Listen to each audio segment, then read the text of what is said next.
उत्तराखंड दृष्टि में आपका फिर से स्वागत है। आज का हमारा सेशन है हिंदी का चैप्टर वर्णमाला। आज हम इस सेशन में वर्णमाला चैप्टर को कंप्लीट करेंगे और हमें विश्वास है कि इस चैप्टर से आपका कोई भी प्रश्न गलत नहीं होगा। आइए उत्तराखंड दृष्टि के इस सेशन की शुरुआत करते हैं। सबसे पहले हम देखते हैं वर्णमाला। आखिरकार वर्णमाला किसे कहते हैं? परिभाषा के तौर पर इसे वर्णों के व्यवस्थित समूह को वर्णमाला कहते हैं। यानी कि वर्णों के व्यवस्थित समूह को वर्णमाला कहते हैं। तो हिंदी भाषा में जो हमारे वर्ण हैं उनका जो व्यवस्थित समूह है उन्हीं को क्या कहा गया है? वर्णमाला। ये हम वर्ण को जानने का प्रयास करते हैं। भाषा की सबसे छोटी इकाई होती है ध्वनि और इस ध्वनि को वर्ण कहा जाता है। तो भाषा की सबसे छोटी इकाई कौन सी होती है? ध्वनि, और इसी ध्वनि को वर्ण कहा जाता है। वर्णों की गणना दो आधार पर की जाती है। यानी कि जो हमारे वर्ण होते हैं इनकी जो गणना की जाती है वे दो आधार पर की जाती है। एक है हमारा लेखन और दूसरा है उच्चारण के आधार पर। सबसे पहले हम लेखन के आधार पर इसे समझने का प्रयास करते हैं। देखिए यहाँ पर कन्फ्यूजन ये रहती है कि हिंदी भाषा में जो यानी कि भाषा की जो सबसे छोटी इकाई ध्वनि होती है या फिर वर्ण, ये ज्यादातर यहाँ पर कंफ्यूज रहता है। तो देखिए आज आपका ये डाउट बिल्कुल क्लियर हो जाएगा। तो लेखन के आधार पर भाषा की सबसे छोटी इकाई होती है वर्ण। यानी कि जब आप किसी भी भाषा को लिखते हैं, लिखने के आधार पर उसकी सबसे छोटी इकाई होती है वर्ण। भाषा की सबसे छोटी इकाई होगी वर्ण। कब? लेखन के आधार पर। दूसरे पर चर्चा करते हैं उच्चारण, यानी कि उच्चारण के आधार पर। उच्चारण के आधार पर भाषा की सबसे छोटी इकाई होती है ध्वनि। यानी कि जब आप किसी भाषा का उच्चारण करते हैं, यानी कि जब आप किसी भाषा को बोलते हैं, तब उसकी यूनिट होगी ध्वनि। तो उच्चारण के आधार पर भाषा की सबसे छोटी इकाई होती है ध्वनि और लेखन के आधार पर होते हैं वर्ण। एग्जाम में यहां से क्वेश्चन अक्सर पूछे जाते हैं। हमें विश्वास है कि आपको ये डाउट क्लियर हो गया होगा। आइए बढ़ते हैं आगे। वर्ण से ही अक्षर। अब देखिए वर्णों से किस किस चीज का निर्माण होता है। देखो वर्णों से ही अक्षर और अक्षर से ही शब्द, शब्द से ही पदबंध और पदबंध से उपवाक्य और उपवाक्य से मिलकर वाक्य का निर्माण होता है। भाषा की सार्थक इकाई होती है वाक्य। यानी कि भाषा की जो सार्थक इकाई होती है वह कौन सी होती है? वाक्य।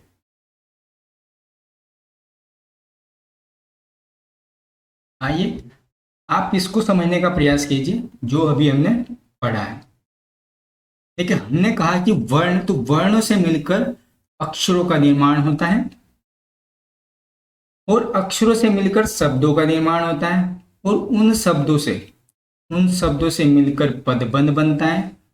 उन पदबंध से मिलकर एक उपवाक्य का निर्माण होता है और लास्ट में, अंत में उपवाक्य से मिलकर होता है एक वाक्य का निर्माण। तभी हमने इसे भाषा की सार्थक इकाई कहा है। भाषा की जो सार्थक इकाई होती है वह कौन सी होती है? वाक्य। आइए हम इसे समझने का प्रयास करते हैं उदाहरण के तौर पर। हमने इसमें पहला उदाहरण लिया है, जैसे कि हमने राम शब्द लिया है। इसमें राम शब्द में पूछा गया है कि इसमें कितने अक्षर हैं। तो राम शब्द में दो अक्षर हैं। कौन कौन से हैं? रा प्लस न, दो अक्षर हुए। अगर हम इसमें ये पूछ ले कि इसमें वर्ण की संख्या कितनी है, तो इसमें वर्ण है 4। कौन कौन से वर्ण है वो? र, आ और म और अ, ये क्या है हमारे वर्ण। तो राम शब्द में 2 अक्षर हुए और वर्ण कितने हुए, 4। दूसरे उदाहरण को देखते हैं।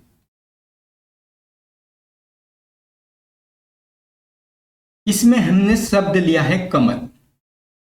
इसमें देखते हैं, इसमें 3 अक्षर हैं, कौन कौन से, क म ल। और अगर वर्ण की बात करें, इसमें वर्णों की संख्या है 4, जैसे कि क म अ ल अ। अब आप यहाँ पे ये सोच रहे होंगे कि जो इसमें अ की आवृत्ति हुई है, यानी कि अ जो आया है इसमें 3 बार आया है, और जबकि इसमें जो हमारा एक वर्ण क और म, क और म है जो, ये 3 है। और टोटल अगर वर्णों को हम काउंट करें तो यहाँ पर ये 6 वर्ण हो रहे हैं। लेकिन हमें यहाँ पे ये ध्यान देना है कि जो अवर्ण है हमारा, ये वर्ण एक ही काउंट होगा, इस वजह से यहाँ पर 4 वर्ण होंगे। तो यानी कि कमल शब्द में 3 अक्षर हुए और 4 वर्ण। अब हम बात करते हैं हिंदी भाषा में वर्णों की संख्या पर। तो हिंदी भाषा में वर्णों की संख्या, यहाँ पर भी काफी कंफ्यूज रहते हैं बच्चे। आइए शुरुआत करते हैं। तो हिंदी भाषा में वर्णों की गणना भी 2 आधार पर की जाती है। वो 2 आधार कौन कौन से हैं हमारे, एक उच्चारण और दूसरा है हमारे पास लेखन। आइए इसे भी समझते हैं। मूलतः हिंदी भाषा में उच्चारण के आधार पर वर्णों की संख्या 45 है, यानी कि उच्चारण के आधार पर वर्णों की संख्या है 45, जिसमें 10 स्वर हैं और 35 व्यंजन। अब टोटल मिलकर ये 45 वर्ण हो जाते हैं। अब हम समझते हैं लेखन के आधार पर इनकी संख्या कितनी होती है। तो लेखन के आधार पर हिंदी भाषा में 52 वर्ण होते हैं, जिसमें से 13 स्वर होते हैं, 35 व्यंजन और साथ ही 4 संयुक्त व्यंजन होते हैं। आइए हम चर्चा करते हैं वर्ण के प्रकार पर। आखिरकार वर्ण कितने प्रकार के होते हैं। तो वर्ण 2 प्रकार के होते हैं, कौन कौन से, पहला होता है स्वर और दूसरा होता है व्यंजन। तो सबसे पहले हम स्वर का अध्ययन करेंगे। आइए देखते हैं स्वर को। वोवल्स, स्वतंत्र रूप से बोले जाने वाले वर्ण स्वर कहलाते हैं, या फिर जिन वर्णों का उच्चारण करते समय अन्य वर्ण की आवश्यकता ना हो। तो अगर हम इसकी परिभाषा देखें स्वर की, जो स्वतंत्र रूप से बोले जाने वाले वर्ण होते हैं उनको बोलते हैं स्वर, या फिर दूसरी भाषा में अगर हम इसे परिभाषित करें, जिन वर्णों का उच्चारण करते समय किसी अन्य वर्ण की आवश्यकता ना हो, उन्हें बोलते हैं स्वर। अन्य वर्ण की आवश्यकता के बिना जो वर्ण बोले जाते हैं उन्हें बोलते हैं स्वर। जैसे देखो, परंपरागत रूप से स्वर की संख्या होती है 13, जबकि उच्चारण की दृष्टि से इसमें केवल 10 ही स्वर होते हैं। ये हमने स्वर दिए हैं, टोटल 13 स्वर हैं और इनमें से कुछ अन्य स्वर भी है, जैसे कि अ, आ, ई, उ, ए ओ, अंग और अंग। ये दोनों, ये जो अंग वाले लास्ट वाले हैं, ये दोनों अयोग वर्ण होते हैं। कभी कभी ये पूछ लिया जाता है कि स्वरों की संख्या कितनी होती है। तो कभी कभी आपको ऑप्शन में 11 मिलेगा। 11 में अक्सर होता यह है कि वो री को भी काउंट कर लेते हैं, और कभी कभी आपको 10 देखने को मिलेगा। अगर आपके ऑप्शन में 10 होगा तो 10 सही आंसर हो जाएगा, यदि 11 होगा तो 11 सही आंसर हो जाएगा। अब जो हमारे अयोग वाह हैं, इनको इसमें काउंट नहीं किया जाता, लेकिन ये होते तो स्वर ही हैं। योग वाह को हम लास्ट में समझेंगे। सबसे पहले हम बात करेंगे इनके क्लासिफिकेशन के बारे में, यानी कि स्वरों का वर्गीकरण। क्लासिफिकेशन ऑफ वोवेल्स की बात करते हैं। मात्रा उच्चारण के आधार पर। तो सबसे पहले मात्रा उच्चारण के आधार पर स्वर होते हैं। सबसे पहले हम बात करेंगे ह्रस्व स्वर की, जिनके उच्चारण में कम समय या एक मात्रा का समय लगता है, उसको बोलते हैं ह्रस्व स्वर। जैसे एग्जाम्पल लेते हैं अ, ई, उ, यानी कि अगर हम इनमें मात्रा की बात करें तो ये सिंगल मात्रा वाले स्वर होते हैं और इनको बोलने के लिए भी कम समय लगता है। अब बात करते हैं दीर्घ स्वर की, जिनके उच्चारण में ह्रस्व स्वर से अधिक समय या फिर दो मात्रा का समय लगता है, उसको बोलते हैं दीर्घ स्वर। जैसे एग्जाम्पल देखते हैं अ, ई, उ, ए, ओ। तो देखिए इसमें ह्रस्व स्वर से अधिक समय लग रहा है बोलने में, उच्चारण करते समय इनका ह्रस्व स्वर से अधिक इनका उच्चारण हो रहा है। अगर मात्रा की बात करें तो इसमें दो मात्रा का समय लगता है। तो ह्रस्व स्वर में एक मात्रा का समय लगता था और इसमें कितने का, दो मात्रा का समय लग रहा है। तो इनको हम बोलते हैं दीर्घ स्वर। अब हम बात करते हैं प्लुत स्वर की।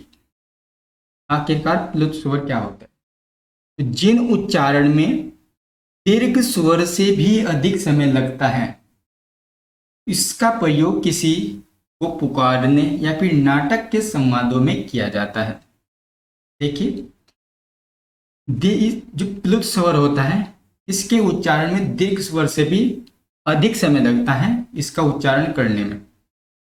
ज्यादातर इसका प्रयोग किसी को आवाज लगाने में या फिर आपने नाटक के संवादों में इसका प्रयोग जरूर देखा होगा। आइए हम बात करते हैं दूसरे आधार पर, यानी कि स्वरों का वर्गीकरण जो है। अब हम बात करेंगे जीभ के आधार पर।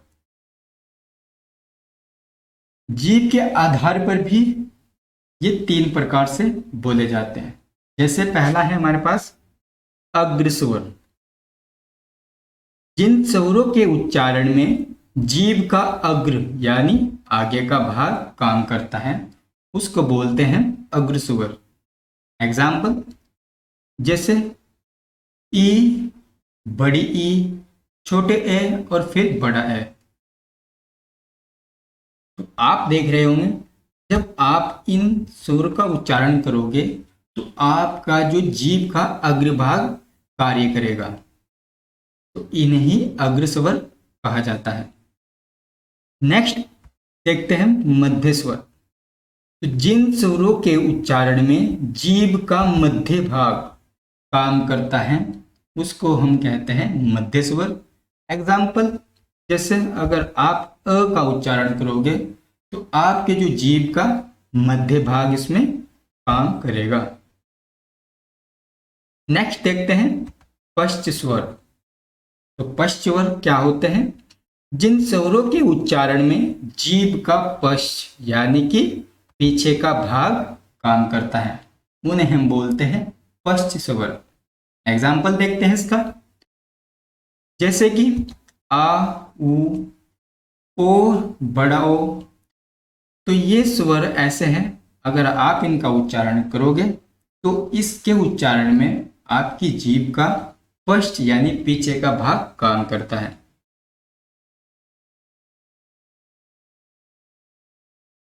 अब हम बात करते हैं मुख द्वार के खुलने के आधार पर। मुख द्वार के खुलने के आधार पर स्वर कितने प्रकार से बोले जा सकते हैं। तो पहले पे हम बात करेंगे विवर्त स्वर के बारे में। विवर्त का मतलब होता है खुलना।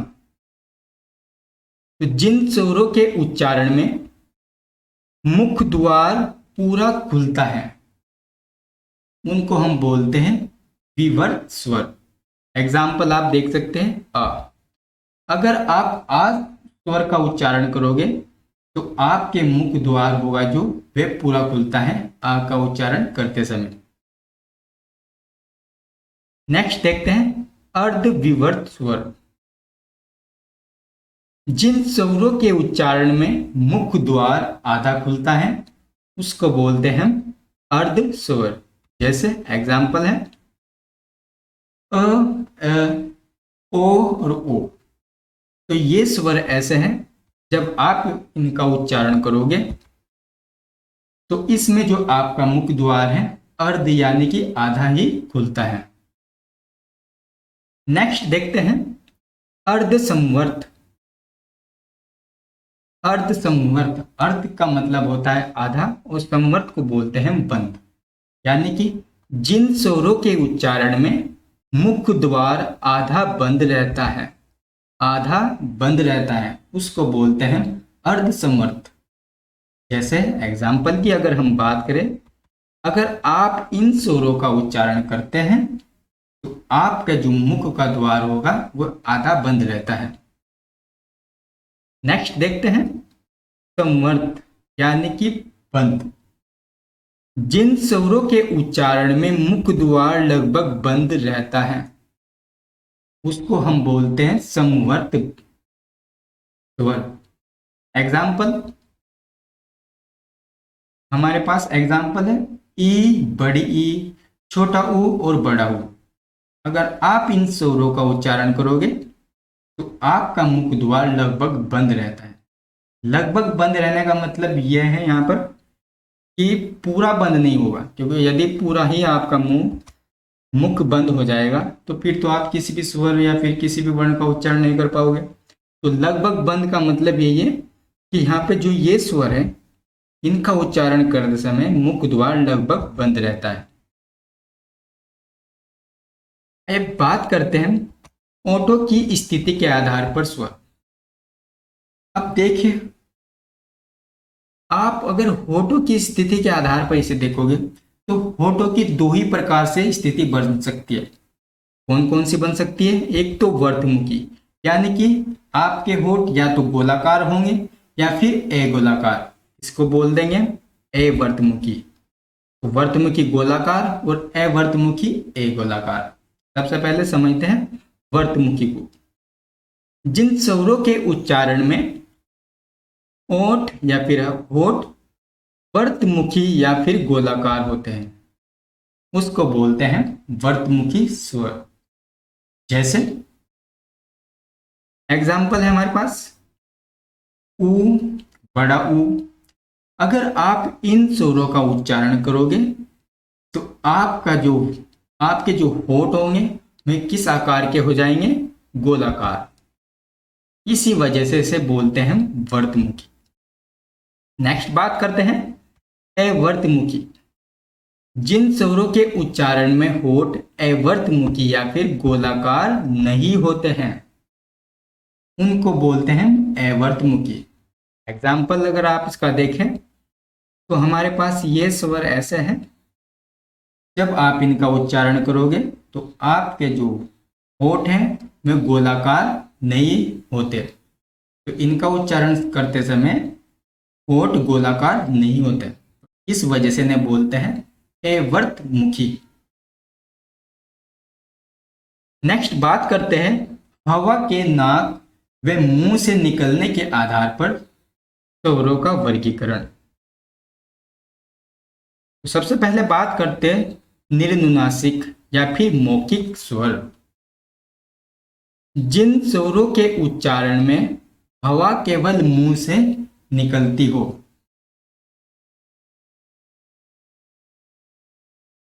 जैसे हमारे पास एग्जाम्पल है अ, आ, ई।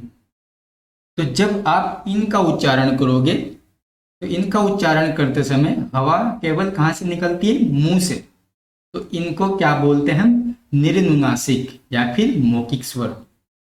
दूसरा होता है हमारे पास अनुनासिक स्वर, यानी कि जिन स्वरों के उच्चारण में हवा मुंह के साथ साथ नाक से भी निकलती है उसको बोलते हैं अनुनासिक स्वर। एग्जाम्पल, आप ये चंद बिंदी वाले स्वरों को देख सकते हैं।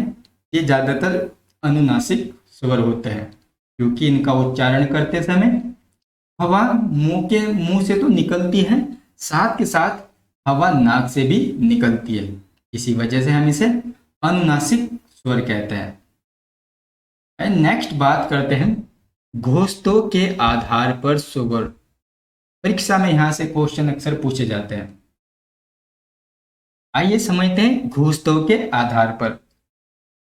तो घोष का अर्थ होता है स्वर तंत्रियों में का कंपन, यानी कि स्वर तंत्रियों में श्वास का कंपन। स्वर तंत्र में जब कंपन होता है तो सघोष ध्वनियां उत्पन्न होती है और सभी स्वर सघोष ध्वनियां होती है। सभी स्वर क्या होती है? सघोष ध्वनियां। आप सघोष को इस आधार पर समझ सकते हैं, इस प्रकार से समझ सकते हैं, जब आप किसी भी स्वर या फिर व्यंजन का उच्चारण करोगे, यदि आपकी बॉडी से कंपन की आवाज आई, एक कंपन जैसा महसूस होगा, तो उसको बोलते हैं घोष। जो सभी स्वर क्या होते हैं? सघोष। क्योंकि घोषों के आधार पर इसे दो आधार पर समझा जा सकता है। एक होता है हमारे पास सघोष और एक होता है अघोष। तो यहां पर जो सभी स्वर होते हैं वो क्या होते हैं? सघोष। नेक्स्ट देखते हैं व्यंजन को, यानी कॉन्सोनेंट्स।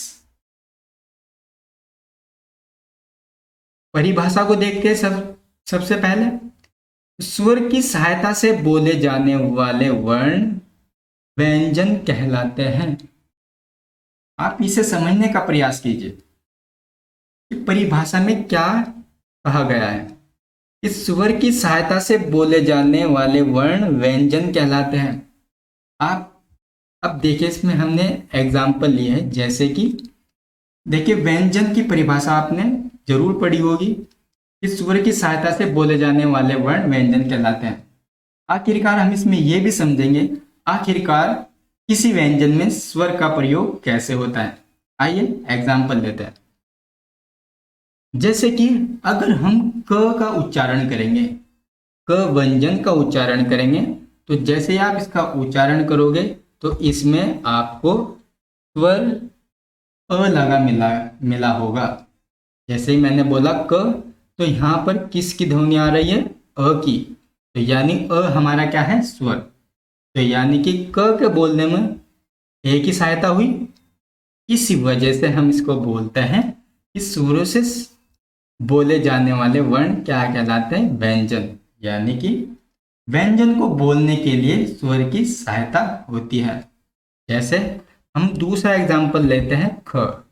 जैसे ही मैं ख का उच्चारण करता हूं तो इसी के साथ भी हमारा अ स्वर जुड़ जाता है। तो यानी कि आप कोई भी व्यंजन का उच्चारण करोगे तो वहां पर स्वर का प्रयोग अवश्य होता है। अ के बिना व्यंजन का उच्चारण संभव नहीं होता, इसलिए प्रत्येक व्यंजन के उच्चारण में अ स्वर मिला होता है। परंपरागत रूप से व्यंजनों की संख्या 33 मानी जाती है, 33, जिसमें से 2 द्विगुण होते हैं। कौन कौन से होते हैं? ड और ढ। अगर इन्हें भी जोड़ दिया जाए तो इनकी संख्या हो जाती है 35। तो परंपरागत रूप से व्यंजनों की संख्या कितनी होती है? 35। यदि इनमें 2 द्विगुण होते हैं जो हमारे, वे कौन कौन से होते हैं? ड और ढ। अगर इनको भी जोड़ दिया जाए तो इनकी संख्या होती है 35 हो जाती है। अब नेक्स्ट देखते हैं व्यंजनों का वर्ग। व्यंजनों का वर्ग पर बात करते हैं। यह है हमारा क वर्ग, ये हमारा है च वर्ग, ट वर्ग एंड त वर्ग एंड प वर्ग। तो क वर्ग के अंदर कौन कौन से व्यंजन आते हैं? क, ख, ग, घ, ड।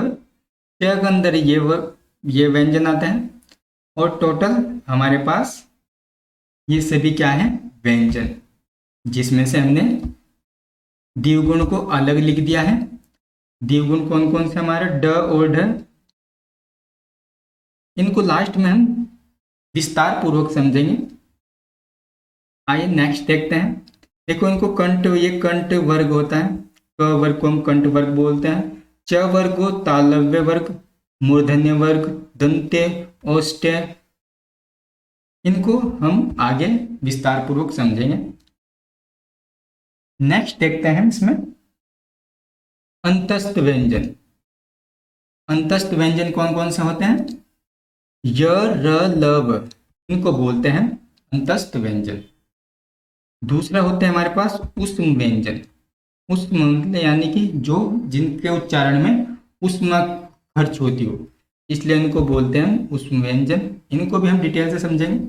उसमें कौन कौन से होते हैं, 3 प्रकार के से तो ये होंगे हमारे, बस आपको अगर इसको याद रखना है, बस आपको याद रखना है ह।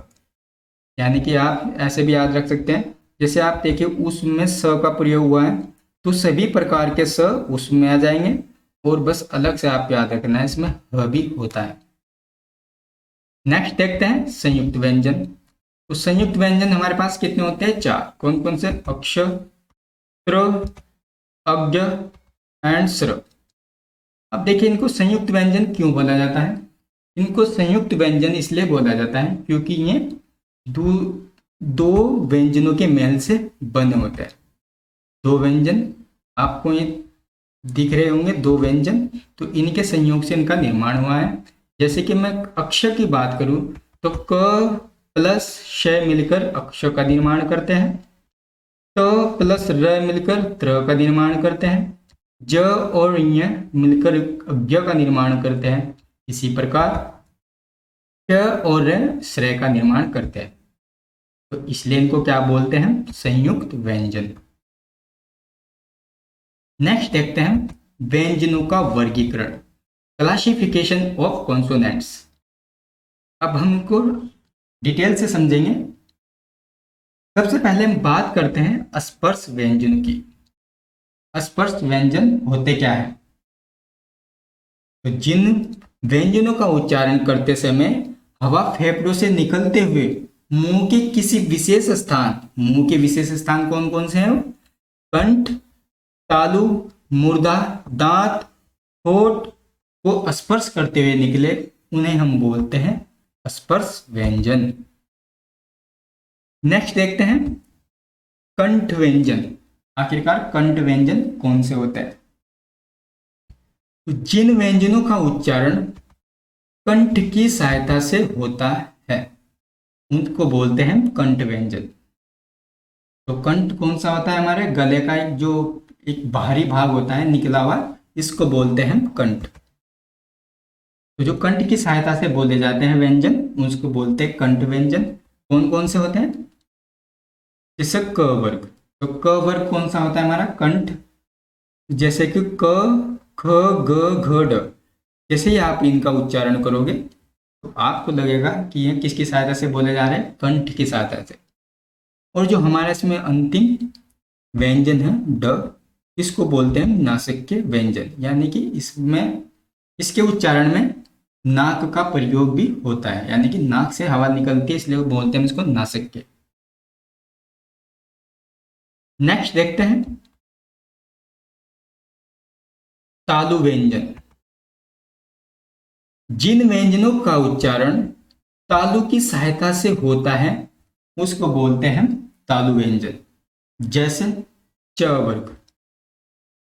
तो च वर्ग में कौन कौन से आएंगे हमारे, च, छ, ज, झ और य। तो ये इसको बोलते हैं तालु व्यंजन। तो तालु होता क्या है, जो हमारा मुख होता है उसके जो ऊपरी छत होती है, तो ऊपरी छत को हम क्या बोलते हैं, तालु। इसमें ये होता है कि थोड़ा थोड़ा तालु का अगला और पिछला भाग होता है जहां पर इनका उच्चारण होता है। नेक्स्ट देखते हैं मूर्धा, यानी कि मुंह की ऊपरी छत। जिनका उच्चारण मुंह की ऊपरी छत के अगले भाग से होता है अगले भाग से होता है उसको बोलते हैं मूर्धा। जैसे एग्जाम्पल आप देख सकते हैं, ट वर्ग, तो ट वर्ग होता है जो हमारा, वह मूर्धा व्यंजन कहलाता है। इसमें ट, ठ, ड, ढ, ण, तो ये सभी इसमें आते हैं। बस आपको ध्यान रखना है कि जो मुंह की ऊपरी छत के अगले भाग को बोलते हैं मूर्धा, क्योंकि इसी भाग से इनका उच्चारण होता है।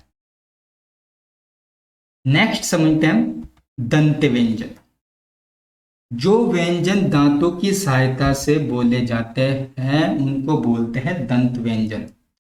जैसे एग्जाम्पल त वर्ग, तो त वर्ग होता है हमारा दंत व्यंजन। त, थ, द, ध, न, जैसे ही आप इनका उच्चारण करोगे तो इसमें दांत का प्रयोग होता है। नेक्स्ट समझते हैं ओष्ठ व्यंजन। ओष्ठ व्यंजन यानी होठ, जिसके उच्चारण में होठों का प्रयोग होता है। जो व्यंजन होठ की सहायता से बोले जाते हैं उसको बोलते हैं ओष्ठ व्यंजन। जैसे प वर्ग, तो प वर्ग क्या होता है हमारा ओष्ठ व्यंजन। प, फ, ब, भ, म, इनको बोलते हैं हम ओष्ठ व्यंजन।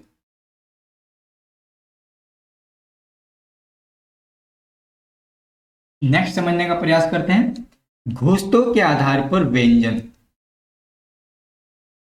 तो सबसे पहले हमने इसे स्वर में पढ़ा था, घोषितों के आधार पर।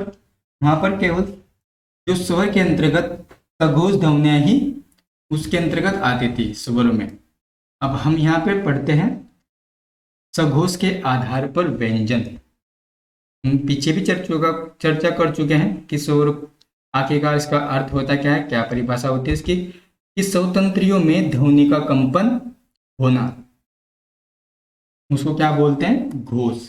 यानी कि जब आप किसी भी वर्ड या फिर स्वर का उच्चारण करते हो तो वहां पर आपकी बॉडी से कंपन उत्पन्न होता है। तो इस प्रकार का जो आप कंपन होता है उसको बोलते हैं घोष। घोषों के आधार पर व्यंजन दो प्रकार के होते हैं। पहला है हमारे पास घोष या फिर इसको बोलते हैं सघोष व्यंजन, दूसरा होता है अघोष व्यंजन। तो सबसे पहले हम बात करेंगे घोष या फिर सघोष व्यंजन की। जिन ध्वनि के उच्चारण में स्वतंत्रियों में कंपन होता है उन्हें सघोष व्यंजन कहते हैं। जैसे एग्जाम्पल देखते हैं, हर वर्ग का तीसरा, चौथा, पांचवा व्यंजन। हर वर्ग का मतलब जो अभी हमने भी ऊपर वर्ग पढ़े हैं उनमें से कोई भी आप वर्ग लोगे उसका तीसरा और चौथा और पांचवा व्यंजन क्या कहलाता है, सघोष।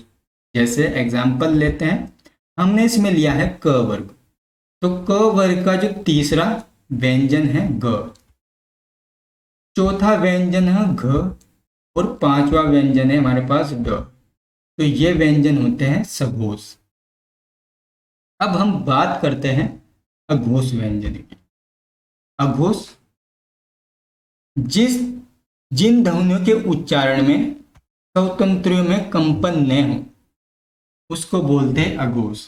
देखिए, घोष या सघोष बोलते हैं जिनमें कंपन होगा, और अघोष बोलते हैं जिसमें आपको कंपन देखने को बिल्कुल नहीं मिलेगा, यानी कि जिनके उच्चारण में स्वतंत्र में कंपन न हो उसको बोलते हैं अघोष।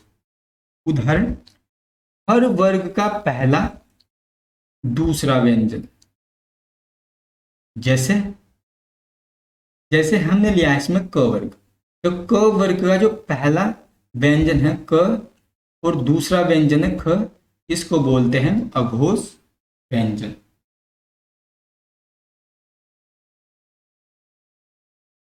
आप इसको ट्रिक से ऐसे भी याद कर सकते हैं कि अघोष जो होता है 12, आप इसे 12 भी लिखकर याद कर सकते हैं। और 12 का मतलब यह है कि किसी भी आप वर्ग को दोगे उसका पहला और दूसरा व्यंजन क्या कहलाएगा, अघोष। ऐसे ही आप घोष में भी कर सकते हो, तीसरा, चौथा, पांच, आप ऐसे कर सकते हो उसको 3, 4, 5, यानी कि 345। 345 का मतलब ये रहेगा कि किसी भी वर्ग का तीसरा, चौथा और पांचवा व्यंजन क्या कहलाएगा? घोष या फिर सघोष। नेक्स्ट हम जानने का प्रयास करते हैं प्राणतों के आधार पर व्यंजन। प्राणतों के आधार पर व्यंजन, यहां प्राण का अर्थ होता है हवा, यानी कि यहां पर प्राण का अर्थ किससे है? हवा से। तो प्राणतों के आधार पर व्यंजन दो प्रकार के होते हैं। कौन कौन से? अल्प प्राण और महाप्राण।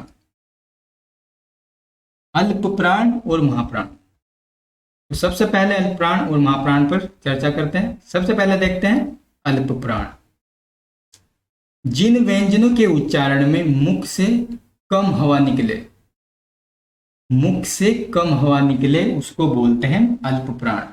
आप शब्द से ही पहचान सकते हैं इसे। अल्प मतलब होता है कम, प्राण आपको पता है एक यहाँ पर प्राण का अर्थ हवा से है। तो जिन व्यंजनों के उच्चारण में मुख से कम हवा निकले उसको बोलते हैं अल्प प्राण। उदाहरण, हर वर्ग का पहला, तीसरा तथा पांचवा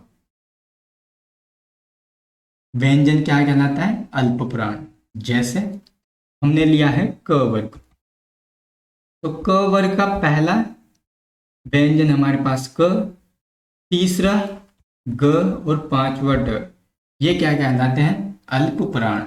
इसको भी आप उसी प्रकार से याद कर सकते हैं। 135 135 135 का मतलब यहाँ पर भी यही रहेगा कि किसी भी वर्ग का पहला, तीसरा, पांचवा व्यंजन क्या कहलाएगा? अल्प प्राण। नेक्स्ट देखते हैं महाप्राण। जिन व्यंजनों के उच्चारण में मुख से अधिक हवा निकले, मुख से अधिक हवा निकले, या जिन व्यंजनों के उच्चारण में हकार की ध्वनि विशेष रूप से सुनाई दे, उसको बोलते हैं महाप्राण। जैसे एग्जाम्पल देखते हैं, हर वर्ग का, यानी कि आप किसी भी वर्ग को उठा के देख सकते हैं, उसका जो दूसरा और चौथा व्यंजन होता है वह होता है महाप्राण। जैसे हमने इसमें लिया है क वर्ग, क वर्ग का दूसरा व्यंजन होता है ख और चौथा व्यंजन होता है घ। तो ये व्यंजन क्या कहलाते हैं? महाप्राण। आप इसको भी उसी प्रकार से याद रख सकते हैं, यानी कि 24। यहाँ पर भी 24 का मतलब यही रहेगा कि किसी भी वर्ग का दूसरा और चौथा व्यंजन महाप्राण कहलाता है। अब हम बात करते हैं अंतस्थ व्यंजन की। तो अंतस्थ व्यंजन होते क्या हैं, इसे समझने का प्रयास करते हैं। जिन वर्णों का उच्चारण स्वरों और व्यंजनों के बीच स्थित हो उसको हम कहते हैं अंतस्थ व्यंजन। यानी कि जिन व्यंजनों का उच्चारण में स्वर प्लस व्यंजनों के बीच स्थित हो उसको बोलते हैं अंतस्थ व्यंजन। उदाहरण देखते हैं। तो हमने कहा था अंतस्थ व्यंजन कौन से होते हैं? य, र, लव। अंतस्थ व्यंजन सघोष और अल्पप्राण होते हैं। आपको ये विशेष रूप से ध्यान रखना कि जो अंतस्थ व्यंजन होते हैं वे क्या होते हैं? सघोष और अल्पप्राण। यानी कि इनका उच्चारण करते समय बॉडी के अंदर से कंपन होता है। और अल्प प्राण का मतलब यहाँ पर यह है कि जब आप इनका उच्चारण करोगे तो इसमें बॉडी से जो हवा की मात्रा है कम निकलेगी। जैसे कि मैं यह उच्चारण करूँगा य, र, ल, व, तो इनको हम क्या बोलते हैं? सघोष भी बोलते हैं और अल्प प्राण। नेक्स्ट है हमारे पास य और व। तो जो य और व व्यंजन होते हैं इसको बोलते हैं हम अर्ध स्वर। यानी कि जो ध्वनि कभी स्वर और कभी कभी व्यंजन हो उसको बोलते हैं अर्ध स्वर। तो य और व कैसे व्यंजन है? अर्ध स्वर। नेक्स्ट, अगर हम इसमें र की बात करें र को बोलते हैं लुंठित। लुंठित यानी जब जीभ तालू से लुढ़क कर स्पर्श करे, यानी कि जब आप र का उच्चारण करते हैं तो जीभ तालू से लुढ़क कर स्पर्श करती है, तो इसे इसलिए हम बोलते हैं लुंठित व्यंजन। नेक्स्ट होता है हमारे पास ल। ल को बोलते हैं पार्श्विक, जिसके उच्चारण में हवा जीभ के पार्श्व यानी कि बगल से निकल जाए, तो इसको बोलते हैं पार्श्विक। नेक्स्ट समझते हैं उस या फिर संघर्षी व्यंजन। जिन व्यंजनों का उच्चारण करते समय वायु मुख में किसी विशेष स्थान घर्षण या फिर रगड़ खाकर निकल जाए, उसको बोलते हैं ऊष्म या फिर संघर्षी व्यंजन, या फिर ऊष्मा या फिर गर्मी पैदा करे।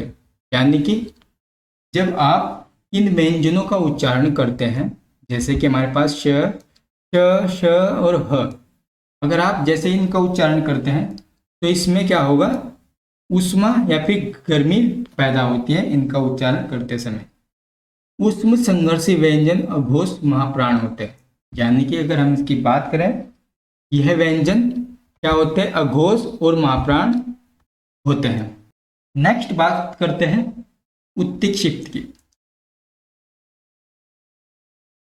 जिनके उच्चारण में जीभ पहले ऊपर उठकर मुर्दा को स्पर्श करे और फिर झटके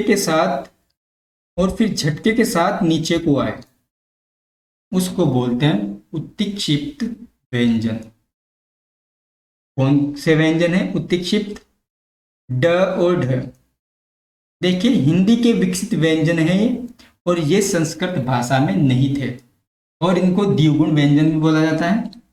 नेक्स्ट उदाहरण देखते हैं, जैसे ड, तो ड क्या है हमारे पास, ड सघोष और अल्पप्राण दोनों होते हैं, और ढ सघोष महाप्राण दोनों होते हैं, यानी कि ड सघोष भी होता है और महाप्राण भी।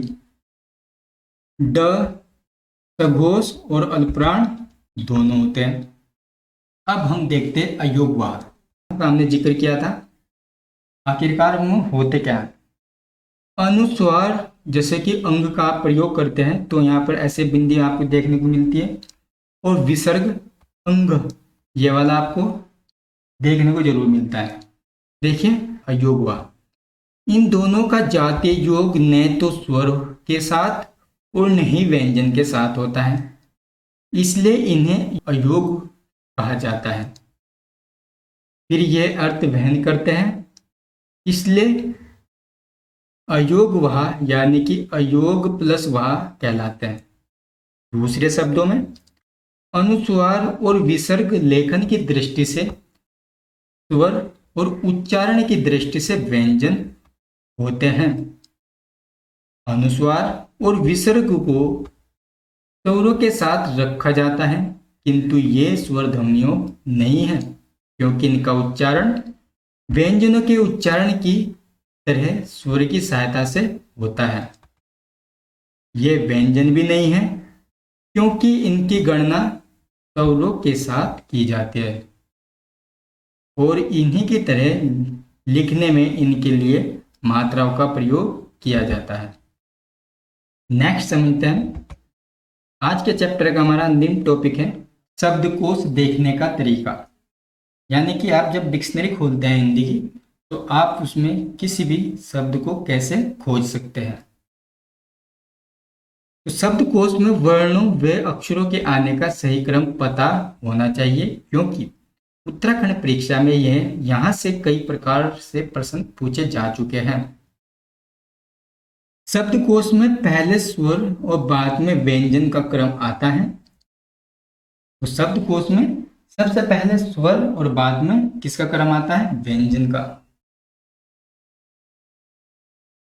नेक्स्ट हमारा पॉइंट है, अनुस्वार और विसर्ग को संयुक्त वर्णों के रूप में इन्हें अ और आ, ओ और ओ से पहले स्थान मिलता है।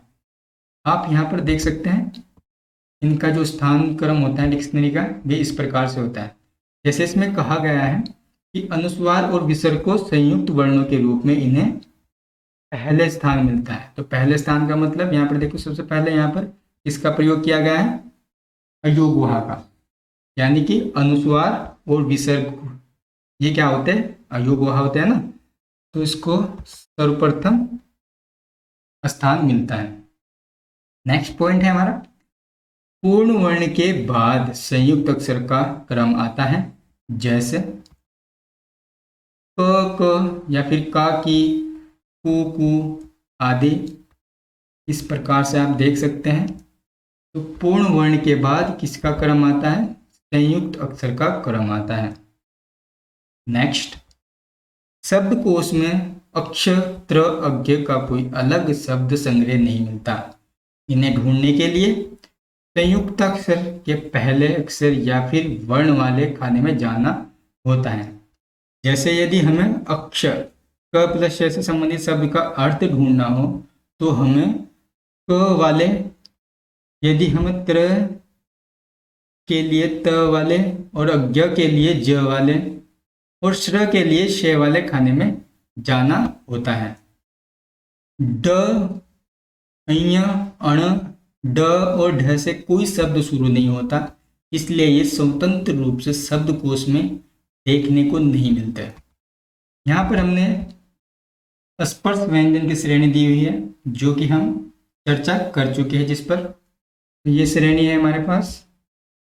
इसमें हमने सभी अघोष और सघोष, अल्पप्राण, महाप्राण, नासिक्य को सभी हमने इस टेबल में कवर करा है। साथ ही साथ इसमें हमने वर्ग, जैसे हमारा कंठ वर्ग हुआ, तालु, मूर्धन्य, सभी को हमने इस टेबल में कवर किया है।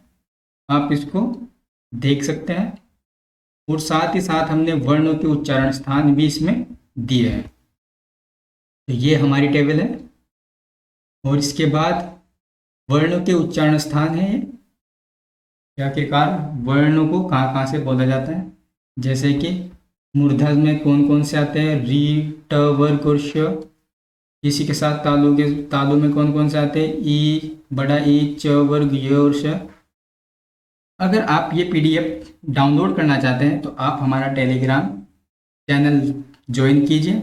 डिस्क्रिप्शन में आपको इसका लिंक मिल जाएगा। उत्तराखंड दृष्टि का अगर ये सेशन आपको अच्छा लगा है तो आप उत्तराखंड दृष्टि चैनल को लाइक एंड सब्सक्राइब जरूर कीजिए। आपसे फिर मुलाकात होगी एक ऐसे ही चैप्टर के साथ। तब तक के लिए धन्यवाद।